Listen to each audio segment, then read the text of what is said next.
Here. So everybody, good morning. You're here. So it means you survived the night, more or less, and you finished your project. Yeah. So I don't know whether there will be really an order based on the number of the project, but I think I have a volunteer, Merope, first, the group. So if you set up, please. Ideally.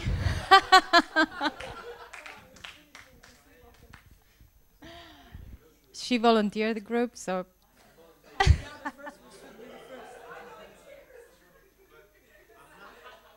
So any faults I have, it's about stress, right? What? No, now we talk a little bit of the order of the talks, and then we continue. Paul will take over and explain you about the song contest as well. We will present it. You're not happy with that? One sec. Let's just finish on the sequence of event. So while they set up, also the second groups should set up, and I think Emily, the group of... should think of setting up later, in 20 minutes from now. Yeah, exactly. And I need the third group as well, so we know we have an event. So Danielle's group over there. And the fourth group, Jonathan, fourth group. So then we can go on. So this is then we will do things, and we keep on going with the projects. So maybe I think. Okay, I try to put it in a different one. How I do it? Yeah. So every presentation should not last longer than 20 minutes, and leave time for questions. Okay. I want to be here, but so what we're going to do is we're going to go through the presentations of the projects first, so we get it out of the way, and then we can switch to the real important business of the day, which is our song festival. Okay. So the project was just a ruse to get you here, but the real thing. Okay. So let's stick it out all together till the end. This will be fun, and then also after that we make our group picture. Shouldn't forget about that. Where you can show your trophies. Oh, we have to collect the trophies somewhere. We've got put them here on the table. All right, so we're ready to roll. Anna, can you chair? Then I can finish my... Anna will chair our project presentation session. And we have found some very knowledgeable and experienced members for our jury, which is Jose, at my right-hand side, your left, Anna, and Ivan, who is fully neutral. All right? Can you come down? And... well, maybe I'll appoint some random people if the score is not what I like. Yeah, but we will see that later. Yeah, but that's my problem. Okay. It's nothing here anywhere. Fuck it. Okay, we will record this, so please keep it. Yeah, behave. No bad words. Really? Okay. One moment only. Are you guys ready? Yeah. Okay. And we're ready to record. Okay, so please go ahead. Okay. Can you hear me? Do I need this? Don't understand why you are laughing. So now I have your attention. Our presentation today is about extraction of sensory motor contingencies. During the presentation, we will talk about which was our task, how it happens in the brain, and how our iCube did it from himself. Sorry for the typo, the title. And I think it's much easier to understand with a video. Let's start with one. Do we have sound?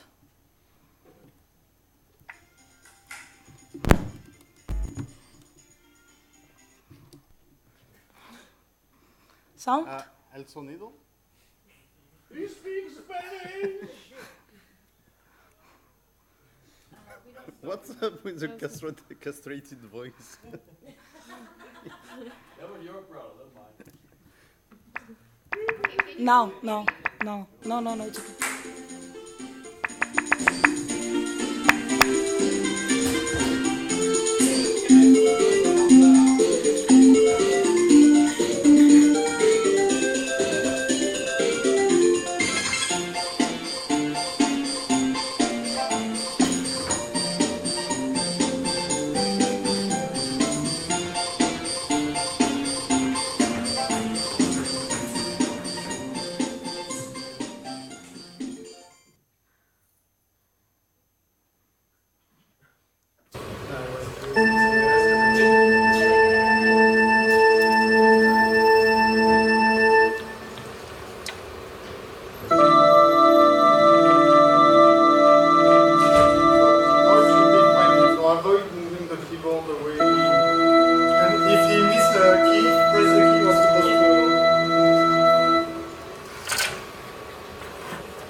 You saw exactly what we did, so I think we can go now, right?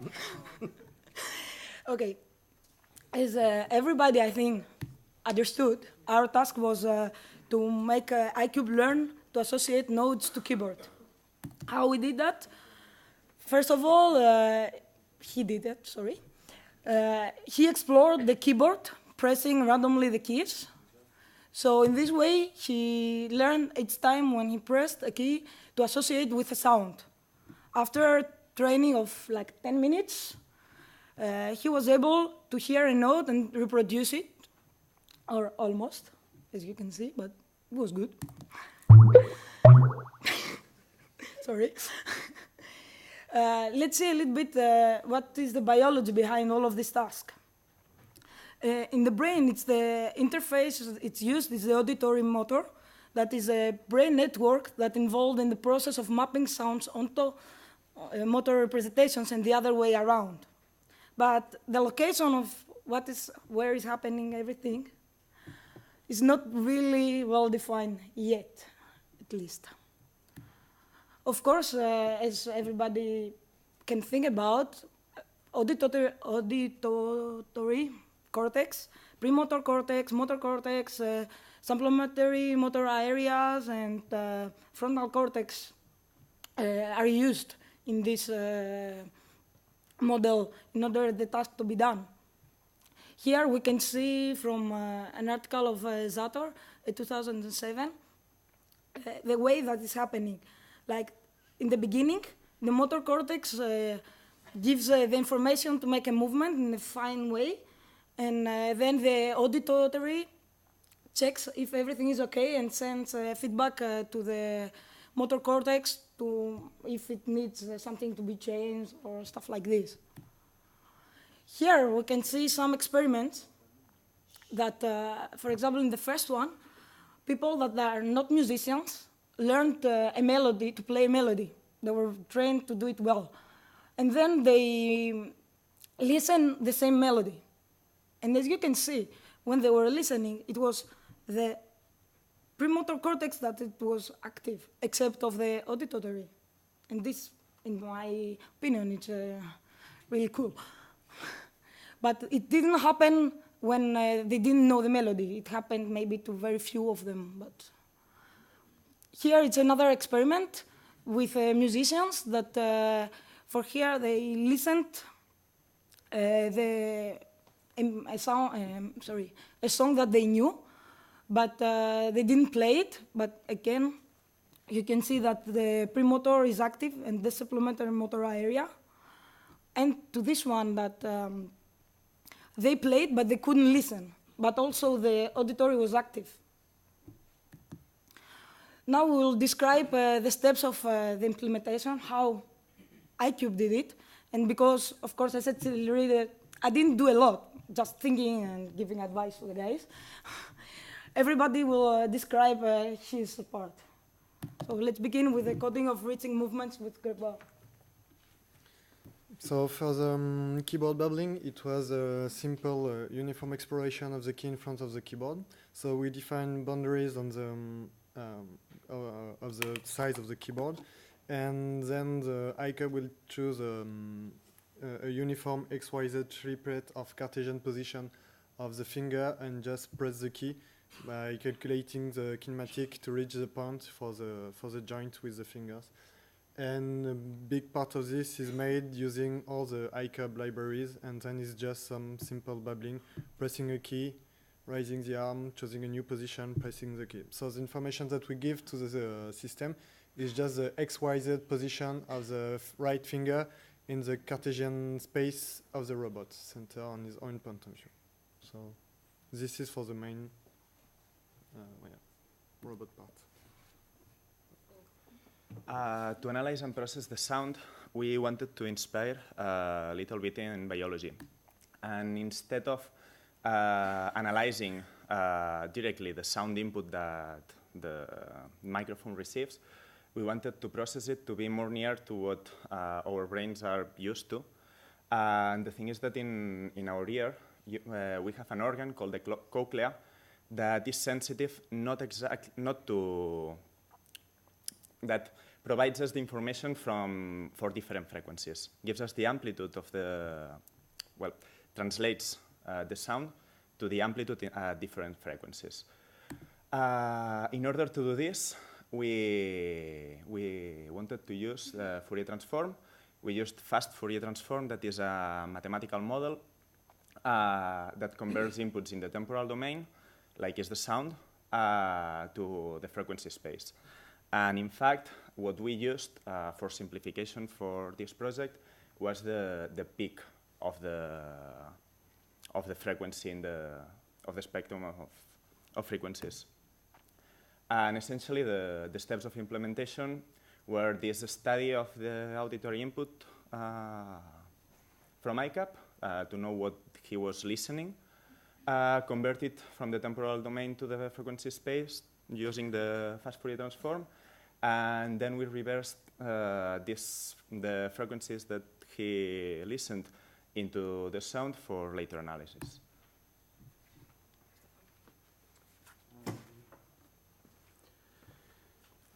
Okay, and so as you've all understood, the goal is to be able to press a key, hear the consequence of this motor action in terms of auditory input, and link this motor command to auditory signal.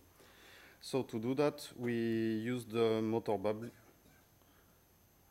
again, a video. No, we used the motor bubbling, so the robot was pressing keys. And at the same time, we were recording the sound that was heard by the robot. So in order to link several modalities together, the original goal of this project was to actually work on more modalities than just the auditory motor interface. We didn't have time to explore much more. But we took inspiration of the CDZ framework, Convergence Divergence Zone framework, that has been proposed by Damasio. I've carried on before BCBT implementation of this formalism of modalities converging together into abstract amodal areas. And I have a framework that allows you to easily define which modality you want to link together in a specific area. Then you can play with the algorithm and parameters that are used for learning this, the sensory motor contingencies. In our case, the algorithm that we used is a modified self-organizing map that has been modified to deal with several modalities. Instead of one big input, you actually link any number of modalities together, and you can start to build hierarchies also. The self-organizing map by itself can propagate an amodal signal that will be used then as the input modality of another map. And so you can basically understand the algorithm just by looking at the figure on the right. So you have every sensory modality that will produce a specific activity on a two-dimensional sheet of neurons. And by summing up those each of those sheets, you actually end up with an activity that describes both modalities. And the learning algorithm that is used will actually make a region to be encoding for signals that are co-occurrent on two modalities. So if you hear always the same sound when you do a specific motor command, the area specific to this motor command will get associated with this specific sound, because in your input space, you have always this contingency that comes back again. And this is true for a lot of different sensory motor modalities. So you have that on the vision proprioception interface, where you will always see your hand in the same way when you do the same motor command for your head and arm. And in this case, we explored the auditory motor interface. So what you see here is a part of the GUI that you get when you run the model. So in our case, we were using we tried different parameters for the size of the map and the number of layers. So here you had like 10 layers of a 50 by 50 map, and on the right you can see the real input that is coming into the system and the prediction as well. So this is useful because you can actually use the prediction either to generate a motor command. So you take the input from the audio, you generate the prediction on the motor command, and you send this command to the robot, so it will move reacting to sound. And you can also send the motor command, and generate the sound that the robot is expecting for this motor command. So the preliminary result that we have. First, we talked about audition and Cartesian space, but this result are about vision and proprioception. But it was just a small proof of concept to see if the system was working.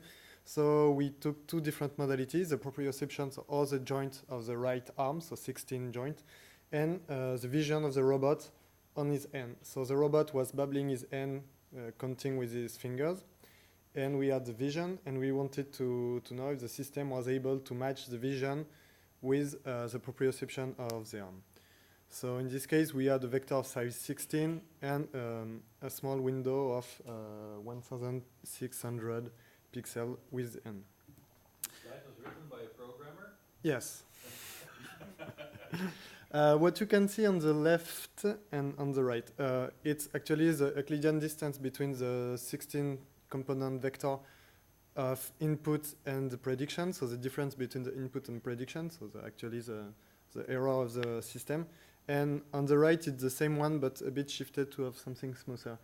As you can see around here, we messed up with parameters and stuff, and so it started to do not exactly what we wanted, but we can see a small decay of the error along the time. So the system was able to learn.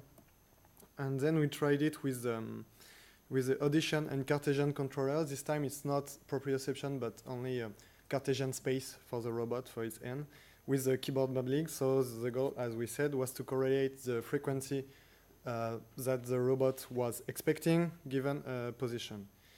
And once again, we didn't add the proper parameters, but we managed to get a bit something. The next slide will be a bit ugly, but don't be scared. Okay, so this actually is different. This is the future. Yes, this is the future. What you can see is so the time in x-axis, in y-axis, it's absolute not gap in semitone between the key pressed by the robot and the expectation in the ear. And we can see also a decay of the error around along the time. At this point, it's because the iCub missed the keyboard, so it didn't press any key. So we've got an error of, in the end, around 2 semitones. So that means 1 tone, which is around 1.5 centimeters. So we had good prediction in the end of what we wanted. I think this is pretty much what we have done. Here it's the same, so you don't need to see it. I hope you understand everything, and thank you very much. Questions to them? So these oscillations you have in your graphs, right, with your error measure, you showed quite some oscillations. Yeah. So is that some artifact of the algorithm or of the behavior? No, it was behavior, because the iCub was just counting with his finger, so 1, 2, 3, 4, 5. And each peak is a different position. When he was switching from one position to the other, he has a higher, higher error. And so all of these big peaks are when he finished one total behavior, so he reached 5 and he go back to 0 with, there was a biggest error like this. So yes, this is just the difference between the different positions. All right.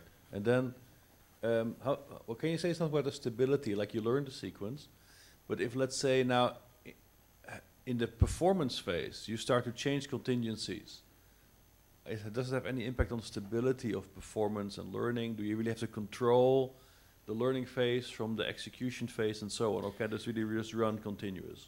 So this video is actually the... It will play. Okay. Stefan, you look so happy. Yeah, I am. So actually, we took the keyboard, we removed a bit the keyboard. I was just playing a note, so the robot was hearing, and he tried to reach the position that he expects. So we can see this is normal learning phase, but this is probably the imitation. On the low frequency, because all the low frequency are very close one of each other, we had more difficulties to find the good key. But for the high pitch tones, it was easier. So we can see on this video that it's pretty accurate, that he can follow the good expectation of the N given the frequency, input frequency. Okay, but wait. But if you shift the keyboard, now there will be an error, right? So so you're saying it's adjusting to that error, and now it couldn't because the differentiation between low and high frequencies works differently. No, actually, we didn't try. We didn't try by switching the. Okay, understand. No, we didn't try adaptation. We just tried learning and restitution of the learning. All right. But in theory, if you shift a bit the keyboard, then you will still have pretty good prediction. So you would need to retrain, but in fact you would just need to adapt the previous training. So it would take less time to train on a shifted keyboard than to train completely from scratch. Okay. The map will be here. We just have to shift a bit the map. No, but there will be stability issues, right?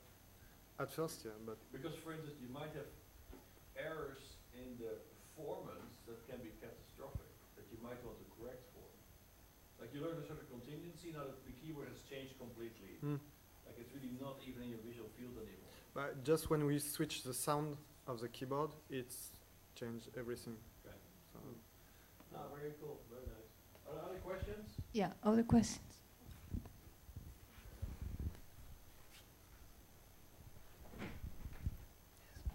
So can this model learn the timing of the melody? No.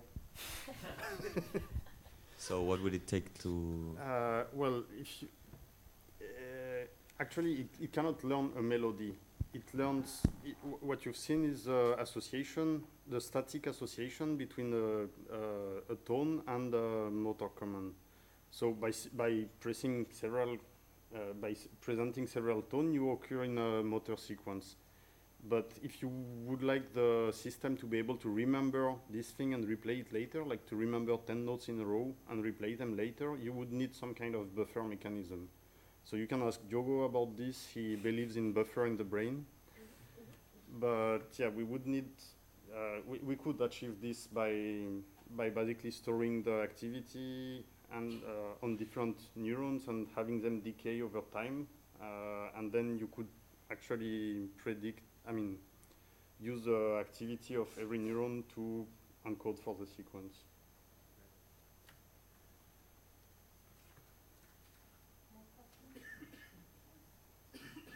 So, thank you guys.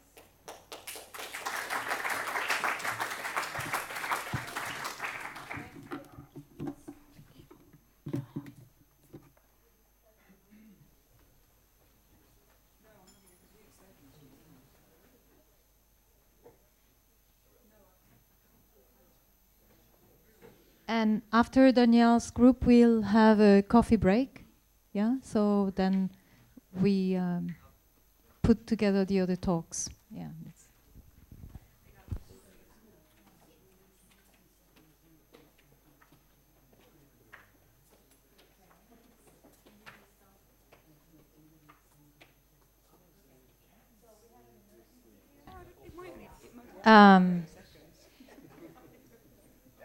Do we have the next group then to set up quickly because they're stuck with their computer? Daniel, can you then just stay here and then we go next?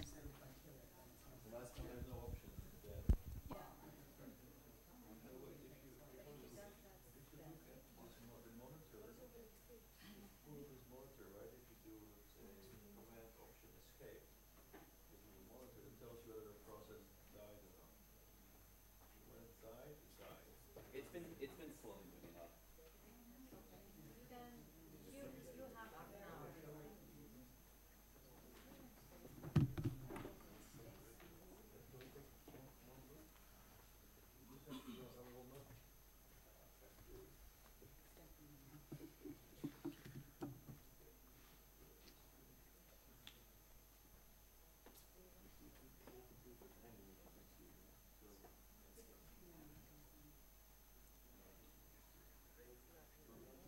That's Alberto somewhere?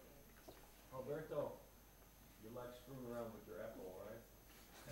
I think you just did a crash and don't believe me. Can you take a look? Look, Alberto, he's the Apple viewer.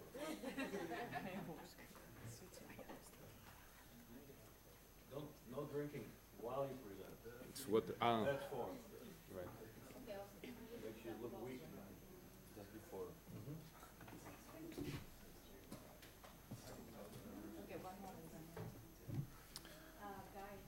All right, next group. Okay. So our project is it's about space and memory, and we are trying to assess the influence of spatializing information in memory recollection using virtual reality, immersive virtual reality, actually using the Oculus Rift. And as an introduction, just to put a little bit of context to the presentation, you have to know that several studies show this relationship between space and memory in the neuroscientific literature. So you have seen this in very early studies done in the 70s with rodents, where you see that spatial signal and memory signal converge into the hippocampus of rodents. But also in humans more recently. So it is known now that the same systems support spatial navigation and declarative memory in humans. So this relationship is well acknowledged, but the details of it are little understood. Okay, so for instance, how to use space to influence or to improve memory is something that is not well understood, and this is what we wanted to do with this project: try to improve this understanding on how we can use space to improve memory. Okay. So the memory literature is quite vast, and several taxonomies have been proposed. So we just wanted to frame our research into one type of memory, that is episodic memory. We're in the long-term category, and we are in declarative memory. So we're not studying short-term or procedural memory. We're just studying episodic memory that you can recollect. And episodic memory is thought to be, hippocampus is thought to be related into that, right? In this contextual memory. So as we want to associate space with memory, we are dealing with contextual memory that has always this context associated to it. So you remember when you encoded a specific thing and what was happening at that precise moment in time.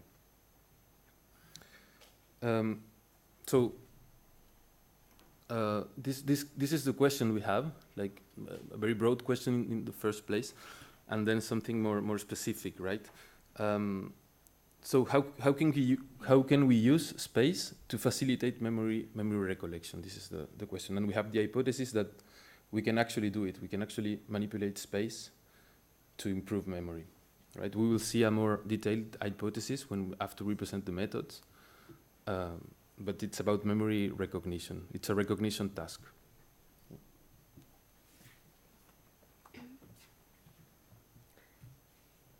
So just to give an overview of the experiment that we used in order to explore these questions, we had a recognition task that used visually complex and unfamiliar pictures as stimuli, and that was done in an immersive virtual environment, for which we used an Oculus Rift. And in this experiment, we looked at accuracy and reaction times for when the participants were recognizing the stimuli that were presented. So in more detail, in our experiment, the environment was done using Unity 3D. And it was designed as an open space with landmarks that looked like buildings in the distance. And we aimed to make an environment that was sufficiently realistic, but also not distracting for the subjects. The stimuli. Maybe this.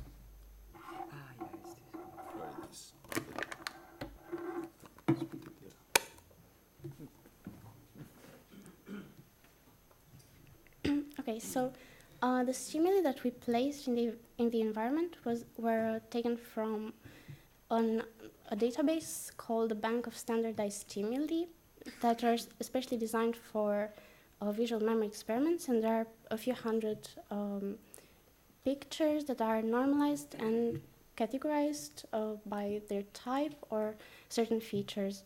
So from this database, we took the 50 most visually complex stimuli and the 50 least familiar stimuli, and we put them together, and during each run we selected 60 random stimuli out of these.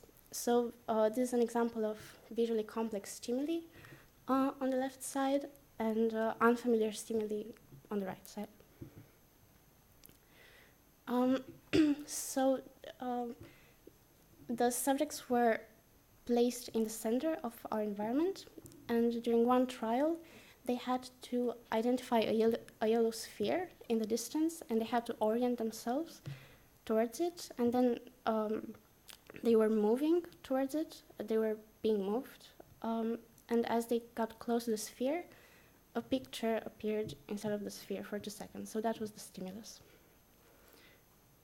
So the stimuli were at equal distance from the participants, and they were selected in a random order to correct for any effects that recency might have on memory. So in the first part of the experiment, the encoding part, all the stimuli were presented, and then in the second part, the same thing happened, but the participants were asked to recognize the stimuli. So 10 of the stimuli were the same and in the same positions between the two phases, between the two parts. 10 stimuli were appeared in both parts but were moved.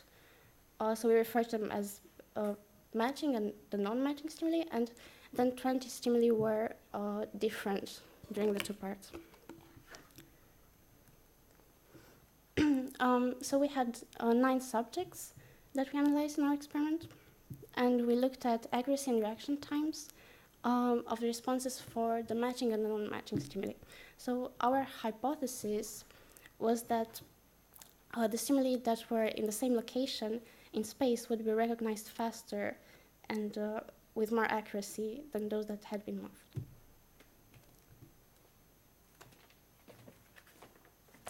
So now we will pass to the results, our surprising results. First, we made, from the data that we had, we calculated the means of the correct answers in the 3 categories, which were the matching, the non-matching, the non-presented. Here we use only the categories of matching and non-matching. This means the stimuli that they were in the fixed position in the second trial, and then the ones that they were moved in different positions. So we calculated the means and normalized the scores, and we found that we didn't have any difference.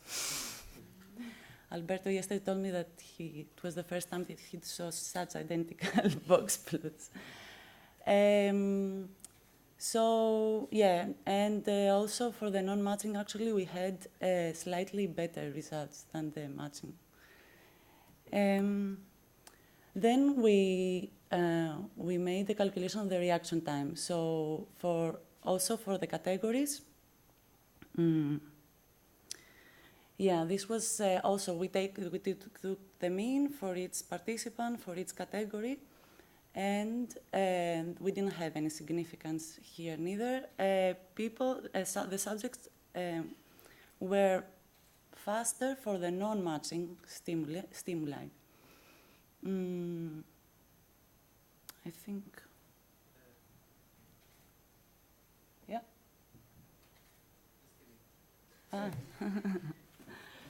And then also there was, we made an analysis also between the matching and the non-matching. We did as a category of presented and non-presented. So what we found was actually curiosity to see what happens. It doesn't have actually direct relation with our hypothesis. We found that the non-presented were, we found a higher score for the non-presented stimuli that the subject had never, have not seen before. And also the reaction time, but the reaction time was bigger, so they seemed like they hesitated to answer no. They had a bigger time for the response.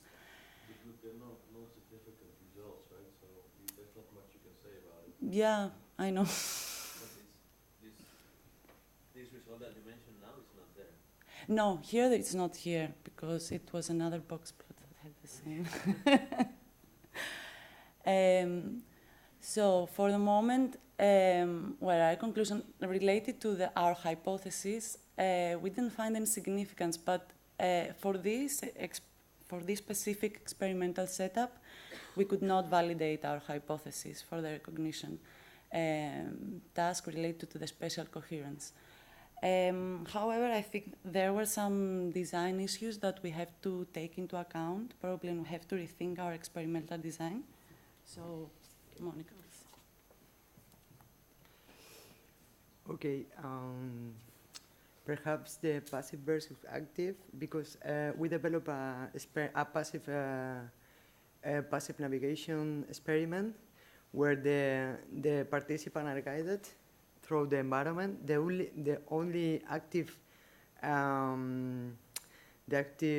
composition in the exploration is the participant are stand up and need to orient it through the space, but everything is guided. And perhaps the stimuli, it's not part of the environment. You go through and you go to the yellow sphere and then appear the stimuli.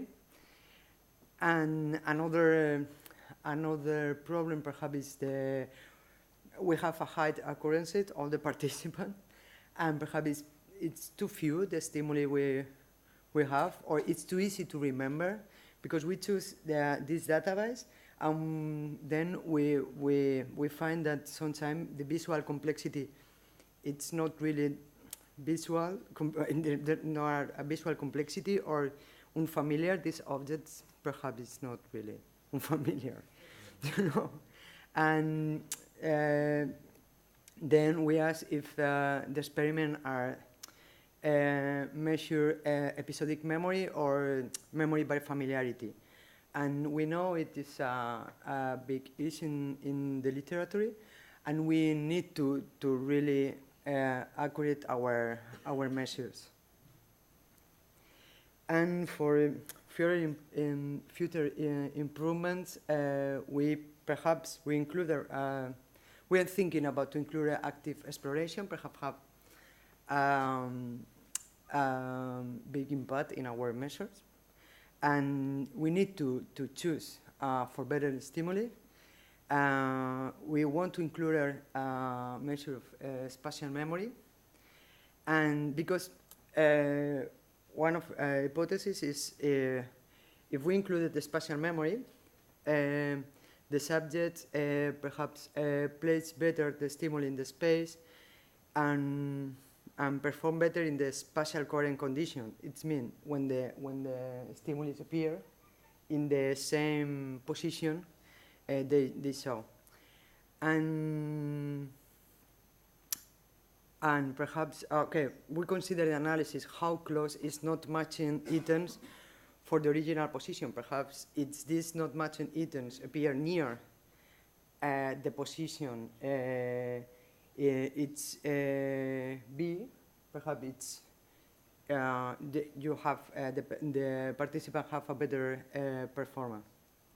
And thank you.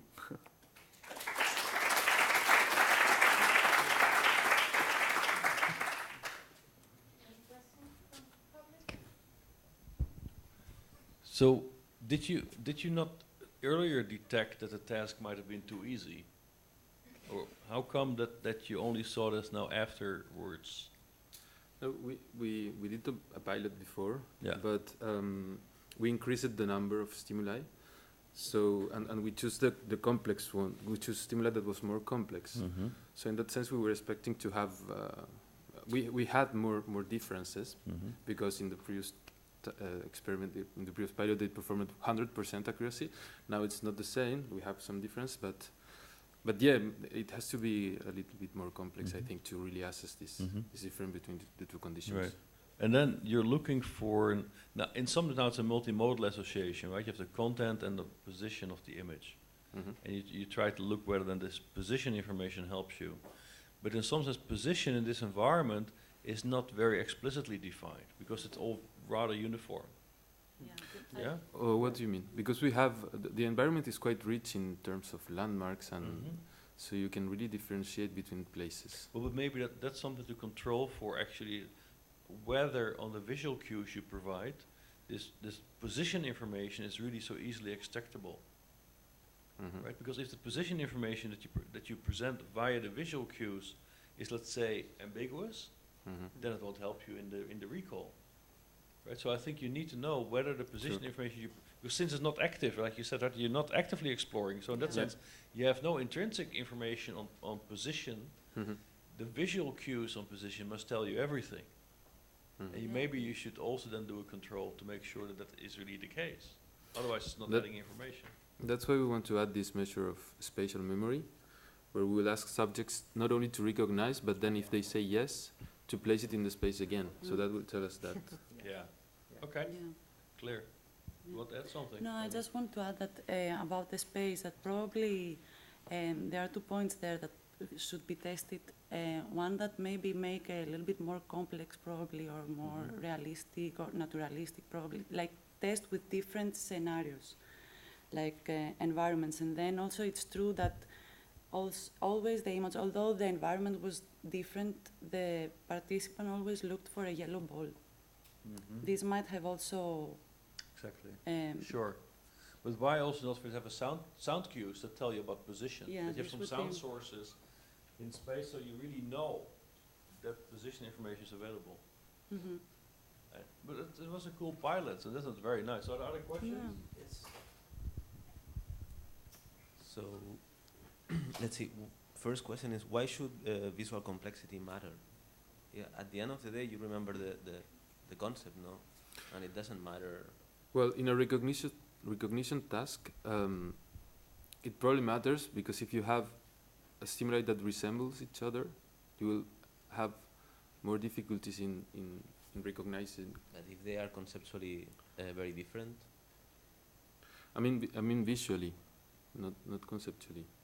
But I mean, if they are visually very complex, but they are very concrete in what concept they represent, I don't think it matters. Yeah, but they should be, I think they should be abstract and complex. Yeah, if they are abstract, it's something else. And when you talk about position, now you say this position, but it's also visually.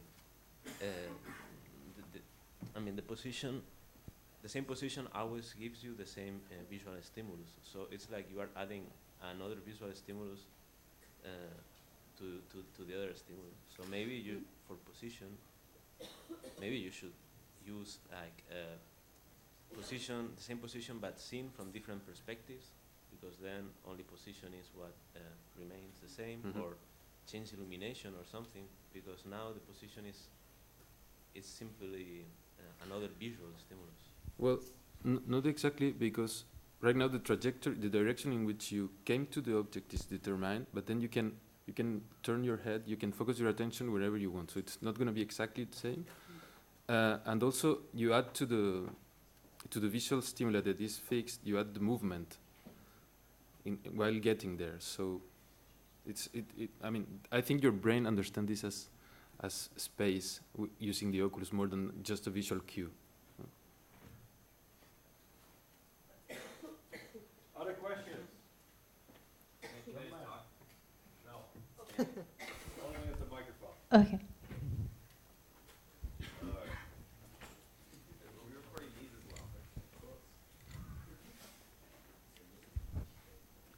So I was a participant in your guys' study, and one thing that I noted, and this probably might say more about me as a participant, I guess, it was difficult for me to do the, familiar versus, or like I've seen this before versus I haven't seen this before, and map that onto the buttons on the remote, which I think really affected my response times. So that's, I think, just another thing to consider if this is the pilot and you guys are going to continue with this study. Jimmy, will you also put this in your autobiography or not? Well,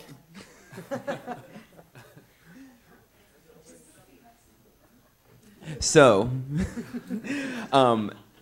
can you think of how about I'll pose this question? Can you think of another way that you can get that information to where maybe for all participants it would be easier to respond more quickly without adding that extra step of? Yeah, probably. We could probably, of course, try to find another solution for this. However, we checked for the reaction times. We only had one outlier, and it was not you. He was So, before you even looked at that he had very long times of reaction, which would be from that. But certainly we should test it. Oh, we have another question. Oh, well, it's so very obvious. Well, no. I just mean, if the reaction times were all so slow, then it might just be that your sample was full of really sleepy people. No, they were not slow, the reaction time. I mean, Oh, they all were all more or less the same. I say that we had one outlier that had very long reaction time, so probably this was due to, I was don't just know, assuming they were all as slow as Jimmy. That was my I didn't mean it to sound like that. Maybe they were really sleepy. Sorry.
That was bad timing, young man. Not so far. You gotta realize that.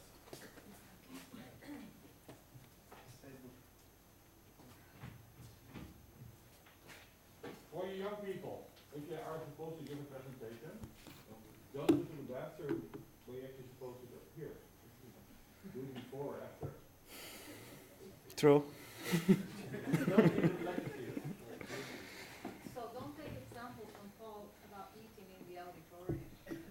Okay, so we have to start now because Siddhartha is leaving. So thanks, guys, for giving us the slot.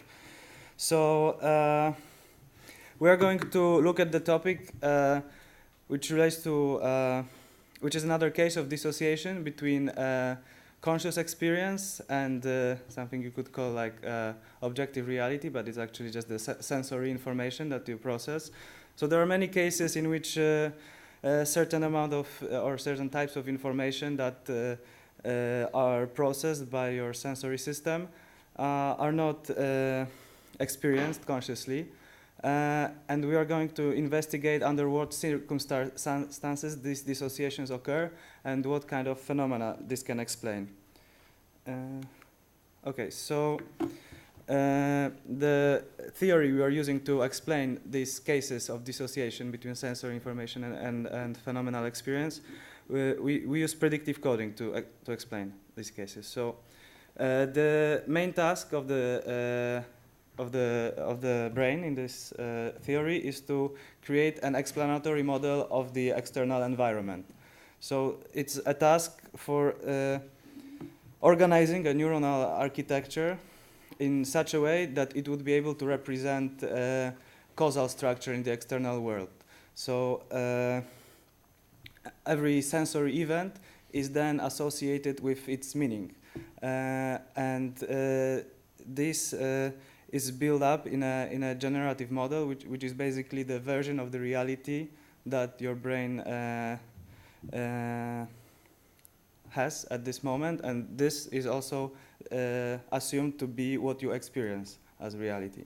So the way that this model is generated and updated is by combining two streams of information, one which represents the sensory information, and another which represents the output of this generative model. And the theory states that in cases where you are accurately representing the environment, you actually don't need to process the sensory data, as it is already inhibited by top-down predictive signal. And it is very useful because in cases in which your generative model is inaccurate, there is a certain amount of sensory stimuli that is not inhibited, and it generates an error signal. And basically this error signal serves as information about where is the area of interest, what is important to look at in order to update your model of the world and make it accurate again. Well, to put in example, if you are looking at any visual scene and something suddenly appears, your eyes will jump to that area because this appearance of a stimuli is something that you don't predict from a static scene. So your sensory system is moving towards the source of information that is not explained by your generative model. So we produce a setup in which we will measure these phenomena. Okay, so the experimental setup was based in very basic element that is a screen where the movement or simulation of some objects is performed. So you have to predict when these objects are changing and also to hit a spacebar in the keyboard when it happens. So I will show you later more clear. So the elements that we use in the experiment is an eye tracker that is an infrared camera that is tracking the pupil of the eye. So it gives information to the system of the position where you are looking in the screen. Then screen and the user, it's very basic. So the idea in the experiment is that we have three colors or three spheres that only painted in the borders. They jump in the space, so the time of the jump is about 0.5 seconds to 1.5 seconds. The jump of the or the radio of the jump is between a range of 30 pixels to 500 pixels, and the velocity is a standard velocity that is initiated at the beginning, but is randomized, and it goes in a constant speed. And the spheres only collide to the border of the screen, so they have a linear movement. So I can show you really quick how it goes.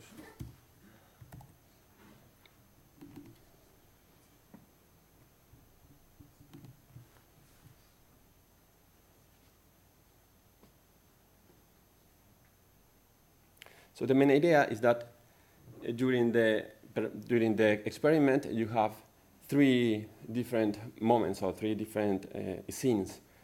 One is just to hit the spacebar when you detect a movement, then also hit the bar when you detect the movement, but also, oh, what is this? No. Nice. Okay. So, no, it's not working here, I don't know. Okay, so the second one is to hit the spacebar, but while you are saying the alphabet in order. So that means you have to perform a second task during the scene. And the third one is that you have to say the alphabet, but backwards. Oh, it's not working, so I will show you later.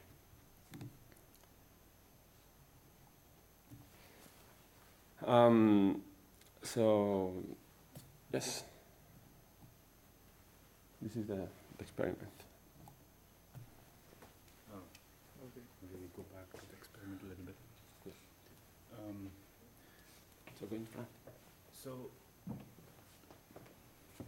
So we looked at the existing setup for this experiment and decided to see, look at the data and to learn how we could modify it to get some more interesting results. So one of the things that we introduced was color, because we saw that previously with achromatic balls going around, people in the previous experiments were fixing in the center, and without saccading, they were actually finding out directing movement. We also fine-tuned some global parameters of the experiment, like the number of balls in the screen, because we thought this would modulate difficulty of the task, and this actually did. And we also played around a little bit with speed of motion, because we thought the faster it is, maybe it's more difficult to detect movement jumps, and the slower it is. So we fine-tuned these global parameters till we got some till the difficulty of the experiment was a good one, and it was not too easy or not too difficult, so something like this. And yeah.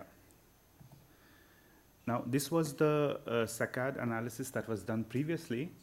Okay. Yeah.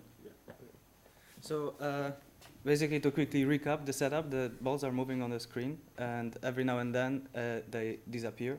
So while they are moving, it's possible to predict where they are going to be in the future, because they're moving on linear paths.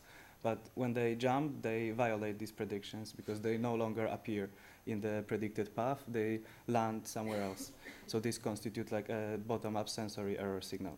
So now we would look at cases where the eyes of the subject would make a saccade towards such an error, so towards such disappearing item, whereas the subject himself wouldn't press space indicating that he noticed this event. So this would be empirical observation of such dissociation.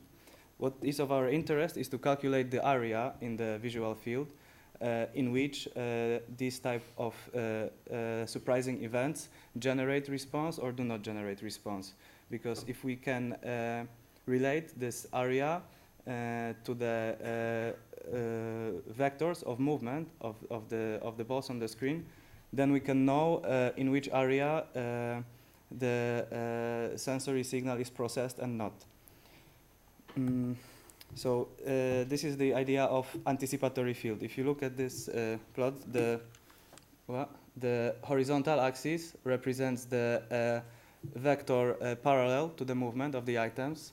So if the item is moving like this or like this or like this, doesn't matter. We in the data analysis we turn all these vectors around and normalize it to this vector, this parallel axis, and the perpendicular axis is perpendicular to the movement direction. So in theory, so the null hypothesis is that the error signal would generate responses equally distributed around this axis, which would mean that it doesn't matter if the item disappears from the predicted path, which lies in the front, or from the non-predicted path, which lies somewhere on the perpendicular axis, or from the past path.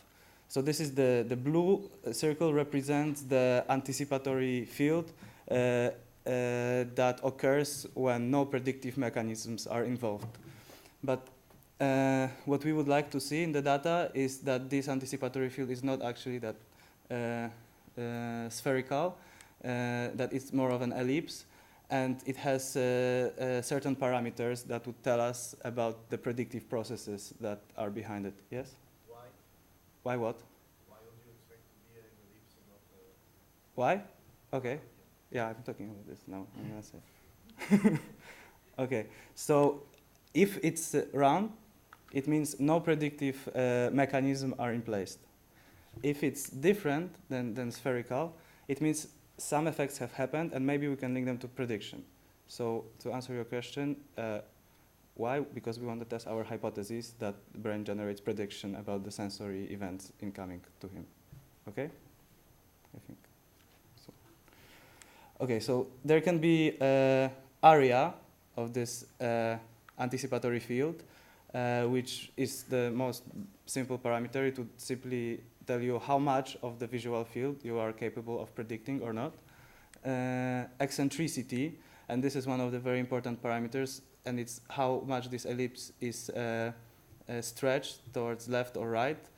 So if it would be stretched towards right, if eccentricity had positive value, it would mean that you predict parallel to the movement direction. So positive eccentricity bias would show that you actually do these predictions, that you don't detect changes that happen in front of the movement direction, because you already predicted that the balls are going to be there, so it doesn't generate the error signal.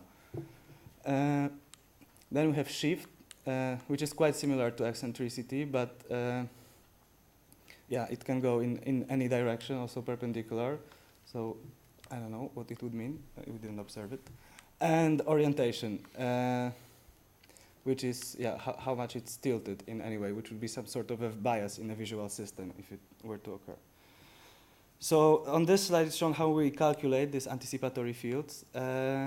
We basically subtract the detected data points from the non-detected data points to create a clear subset of locations in which only non-detections event took place. So we create this blind spot. We calculate this blind spot, and then we fit an ellipse to this blind spot, and we measure these parameters. What we would like to see is that there are differences in these ellipses between conscious detection areas and areas that were detected only by saccadic eye movements. That would be a case of dissociative predictive mechanisms between top-down and bottom-up processing streams. So now we have to detect the saccades and see that. So we also looked at other methods that were being used in the experiment and tried to see if we could improve them. And one of the things we saw that which could be improved was the saccade detection algorithm. So we actually looked at the experiment, and we also looked at literature, what was there. So there were very simple dispersion-based algorithms in place, and there were some very complicated HMM, hidden Markov model, or statistical methods-based algorithm. And so we discussed among ourselves if we could do something new, and we implemented a new algorithm which was based on past n velocity vectors. So the eye tracker is generating data at every 4 milliseconds, and based on this we can calculate velocities. And what we do is the algorithm is based on the assumption that when you're fixating on something, you're moving in a haphazard manner all around the place, and when you're saccading, the data that will be generated will have some correlation in the same direction. And so we fine-tuned here the thresholds. We thresholded the, so what we did was we collected the last n velocity vectors generated, and we took a vector sum, and we then put a threshold on that. And we played with the value of n and the threshold till we got good saccade detection. We also introduced a new performance measure to analyze how good a saccade is. So we saw that we were having some displacement events in the experiment, and people were saccading to it. But then, were they saccading in the direction of the event? That is what we wanted to look at. So this is one example of figure that shows you the saccades generated or detected with the new saccade detection algorithm that we implemented. And here, what you see, the blue dots are the events, and the red lines are the saccades that were done. So this plot already separates the fixation points from the saccades. The next plot shows you the same thing, but here you see the fixation points as well. So what you see here is the purple, the blue dots are the events, the displacement events that occur.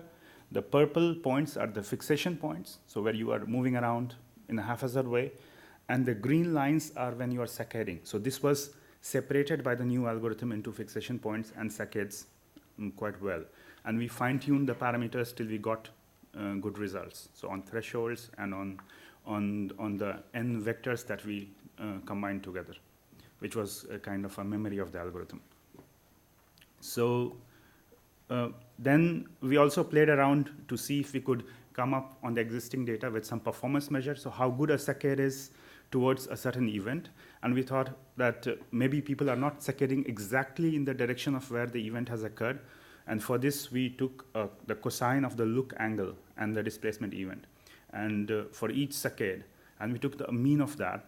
And this means that if you're exactly looking in the direction where the event has occurred, then the cosine of that will be actually 1. So the higher the value is, the better correlated it is with the displacement event.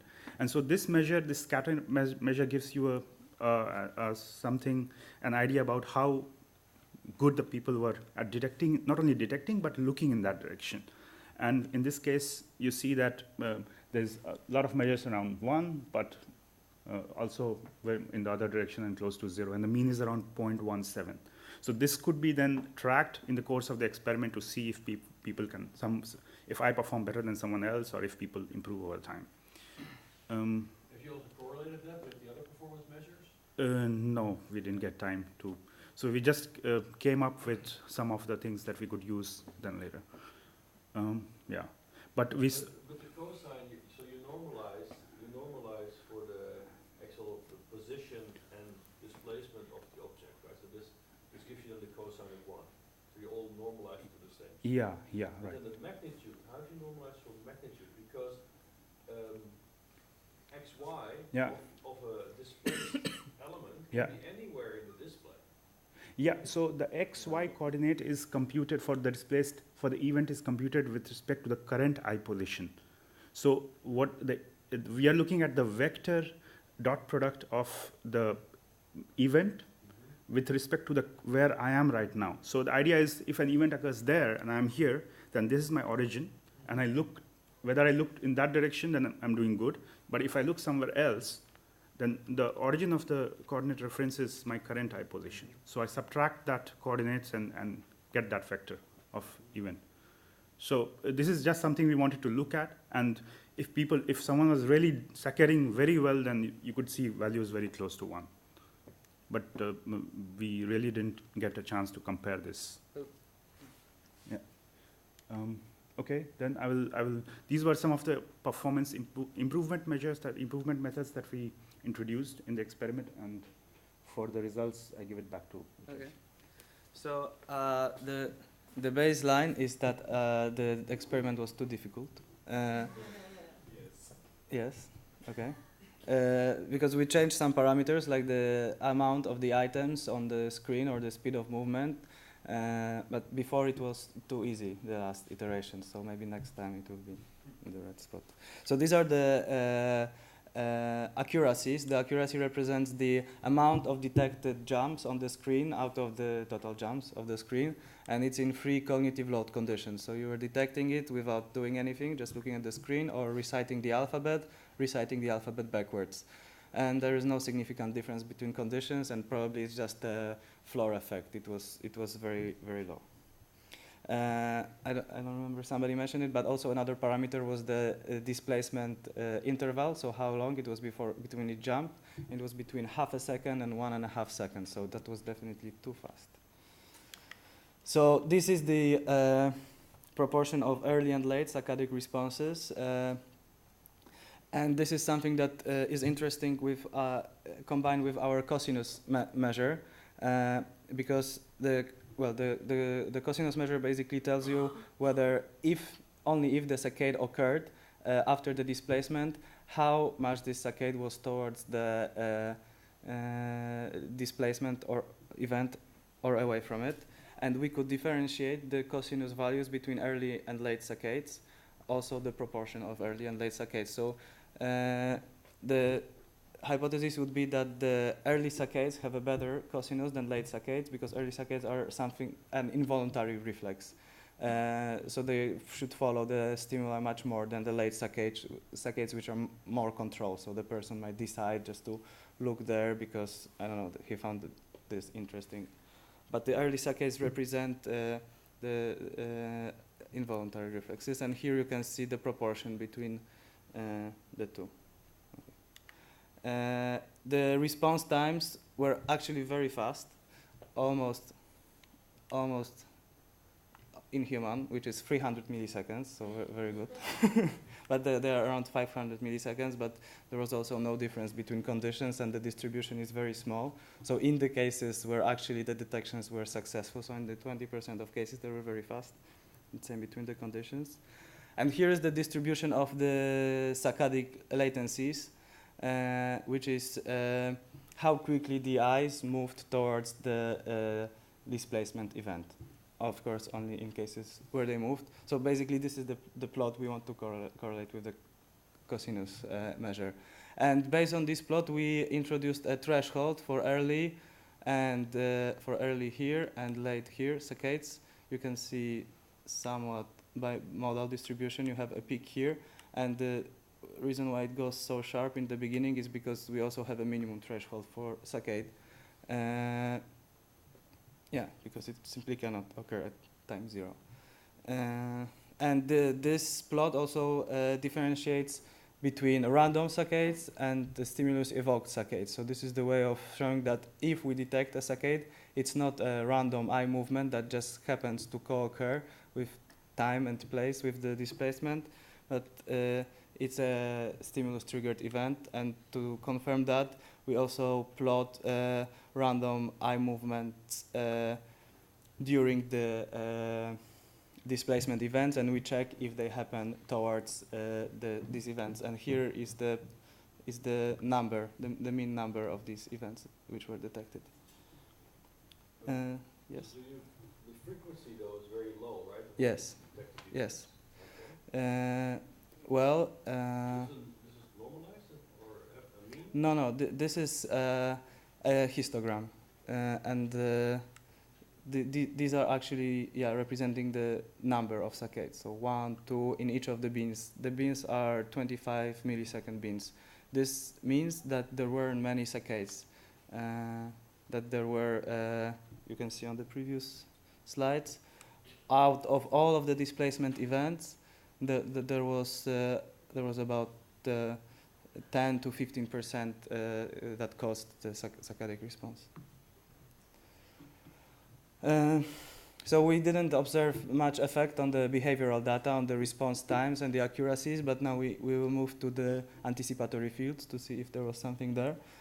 And this is an example of anticipatory fields in different conditions from 2 subjects. And I don't know if you can see anything here. I cannot, but but basically they are not that significantly different, although it's not very bad. Given that we only had 4 subjects and still a lot of parameters, well, 3 parameters to tune in the application, so it's performable. The results were more or less on verge of being indicative.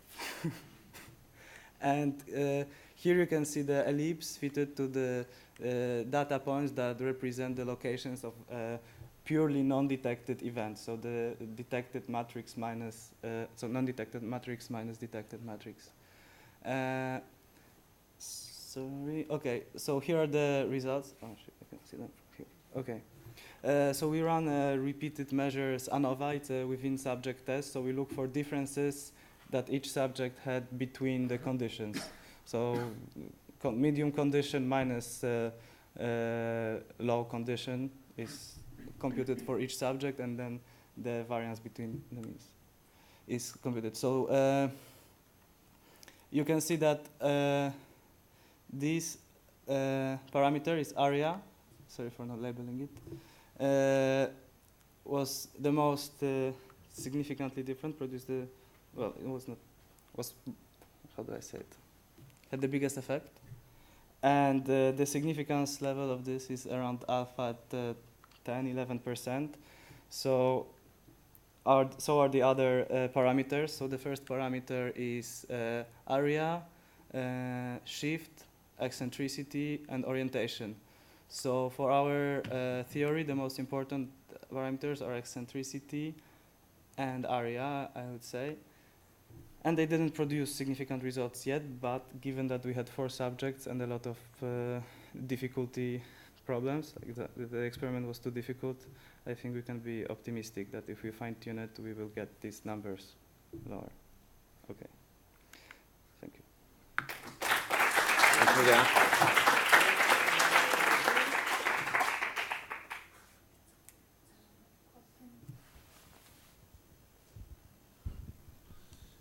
So the two effects that you saw, right, were on what? Eccentricity and area. Area of the kernel. Okay. Yes.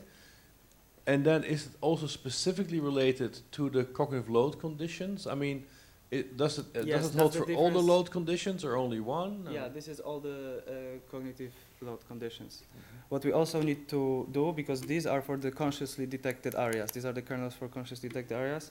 Second and third measure would be for early and late saccades, but what I would rather see is to implement the saccade fixation selection algorithm and to use the kernel using these locations, because from what we've tried with SEED, it produces more saccadic responses. One of the reasons for which the kernels are not that different is that there are very few saccades, but this is because of the algorithm, and with the new one there's more. But now, in your introduction, you said that you looked at predictive aspects of perception. Yes. But in some sense, if you ask people to just respond to these displacements, that's beyond or before you can make any predictions. How is that predictive? Which aspects of the predictive model you show in the beginning did you really test here? I think what explains it is the vector of movement. We assume that when people are processing the visual scene, they also try to generate a model which will explain how this visual scene ought to look like in the future time. So if it's static, they assume nothing's going to change. If it's dynamic, they're trying to apply some dynamical transformation to it. So basically the prediction of this scene would go along the vector of movement of each item. So subjects would predict that each item will, in t+1, occur here, here, here, here, here. So if we observe a shift of this circular non-detection field towards this area, this would mean that the events that landed on the predicted path were not detected, which is understandable in predictive coding theory because it would not generate an error because it would land on. But now you've added features to these spheres you have to detect. Rectals have colored spheres now. Yeah. They're not, so wouldn't it be an idea to also have a color-dependent property to these displacements, so you can, with a better resolution, test this idea of prediction? For instance, that you say, oh, the red spheres always jump twice as far as the green spheres. Oh, I see. Or there's a jitter or something. I see. And then the prediction would be, okay, if it's a green displacement I detect, then I would expect, let's say, some jitter, so that should impact my kernel. Yeah. So I think there will be a really nice opportunity you have now because you have the second modality. Do you agree with that? Or would that yeah, that makes sense. Yeah? Okay. Then cool. we might have to decrease the difficulty so we can... Well, it's nice to have a difficult task. You just need a lot of trials. Well, the main consideration for me is that maybe when there is some level of complexity in the stimuli, it's simply non-predictive. So if we have like 1,000 particles moving around the screen, it's not these predictive processes are not involved. Well, that might be another interesting question where how it breaks down. When does it break down when you get clutter?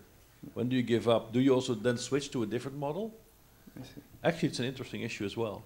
So I think you have a great setup to look at these two issues, like that we can, because now in what we do is very brute, it's very coarse, right? Okay, we just follow this linear trajectory, and can we recover the linear trajectory? And you could say, well, yeah, big deal, right? We sort of live in a world filled with these kind of linear trajectories, we have optic flow, so at any level of processing in your brain, you can deal with that. Yeah. Well, one problem with linear trajectories is that they usually initiate smooth pursuit, not saccadic responses. Exactly right. So it might be not... No, but that's what I was thinking, that maybe now if you have these colors, we can exploit that. Yeah. By really getting more irregular, but still predictable displacements. I see. It would be really cool. Anyway, other questions? Can I just grab a notepad? Running to the bathroom again? Again? Ah, thank you. So, okay. I have one doubt regarding the data. You have the plot where there are the events and the saccades and fixation points in the space, and they look I mean, events are all over the place, but fixations and saccades are quite in the center of the screen. And are you confident that this is right? If it's right, what it means? So let me explain a bit. This plot was generated from the data from the previous experiment because we just needed eye tracking data to see if it's working. And it had a slightly different setup, and it was also one of the reasons why we modified and added colors, is that basically there is a pattern for looking at the screen, a central fixation pattern. When you put a person in front of the computer, they will usually stare at the middle, so this is what we can see here. And then there are these slight deviations from the middle, but the gaze always returns to this point. So if you don't incentivize in any way the gaze to go around the screen to look for the events, so for example, when the task is very easy, there is very high contrast, people will detect these changes peripherally. But because colors are not that easy to discriminate peripherally as motion, we added motion to increase the distribution of this gaze all over the screen. Because, in fact, if it only happens in the center, it's quite difficult to tell whether the saccade was triggered by an event, because what you have that around the central fixation, there is still an area in which a lot of stimuli is detectable. So maybe if something happens far away, it's enough if I just move my gaze slightly to the left to detect it. But the furthest away you can detect motion, colors, you have to move it more. So that's why we introduce color. So this is not from the recent eye tracking data. So you think that now gaze is moving more around the screen? I hope so. If not, then I have to add something else. I didn't look at that yet. I also, to add to that, I also think that there's also a strategy that people are were cheating a little bit. I mean, they were looking in the center and detecting the peripheral vision from the changes and not saccading to it. So it would be interesting to see if people switch strategies based on the difficulty of the experiment, the number of balls or the other colors from one to the other. And we didn't have time to generate this plot with the latest data because we were working in parallel. And for that, we also added a collision between the spheres in that way that you can feel that all of them are moving, but you don't know exactly when they are jumping. So in that way, you have to look around. But it makes the experiment a more difficult event. So we took it away. Can you show it? You want to? Yeah. Other questions? Yes, I was wondering if you're controlling also the performance in the alphabet task. Yeah. Okay. So I think the alphabet task has to go because people are very unwilling to do that. Right. I don't find it surprising. Speaking aloud alphabet, I think it's a bit embarrassing. And we will substitute it with math, with the different degree of difficulty of tasks, because then we can also say that your score will be calculated or recorded or something like this. Okay, but what reaction that you? But what we did, we told the people that an experimenter is sitting in the next room, and we can hear whether they're reciting the alphabet. And when they weren't, I would say recite the alphabet, but that's not the best method. Yeah. So this is okay, but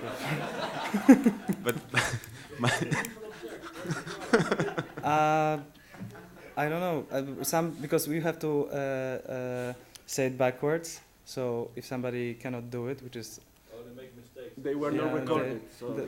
Exactly. My question was like, are you recording and checking if they're actually performing the other task? No.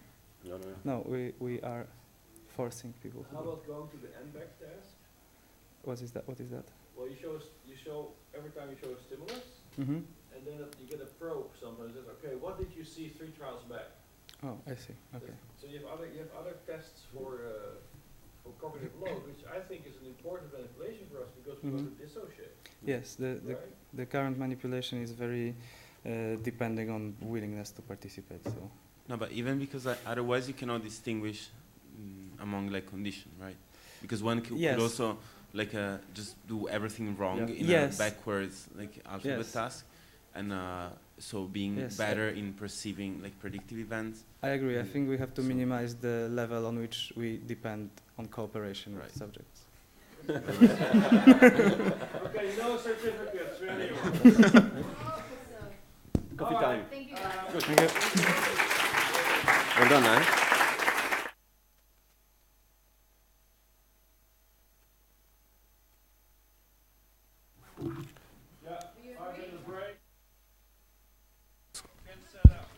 Sounds like a good idea.